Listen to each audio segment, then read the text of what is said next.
தமிழ்நாடு புதுச்சேரி மாநில அகில பாரத வித்யா பாரதி சார்பில் ஒரு வார பணியிடை ஆசிரியர் பயிற்சி முகாம் வில்லியனூர் ஜவஹர் வித்யா நிகேதன் மேல்நிலைப் பள்ளி வளாகத்தில் நடைபெற்று வருகிறது.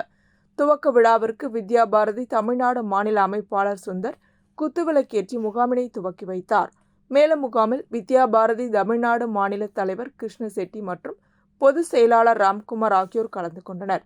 ஒவ்வொரு நாளும் விழாவில் சத்யநாராயணன் மற்றும் பாமா சத்யநாராயணன், திருமங்கலம் சிதம்பரேஸ்வரர் ஆலய மடத்தின் ஸ்ரீல ஸ்ரீ கணேச சுவாமிகள், புதுச்சேரி ஜெய்ஹிந்த் இளைஞர் நிறுவனர் லட்சுமி நாராயணன், தேசிய நல்லாசிரியர் தண்டபாணி ஆகியோர் வருகை தந்து துவக்கி வைத்தனர்.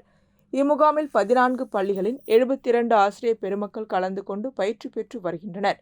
சிசுவாடிகா, ஆங்கிலம், வேத கணிதம், ஆரம்ப நிலை கல்வி ஆகிய பாடங்களில் சிறப்பு பயிற்சிகள் வழங்கப்படுகின்றன.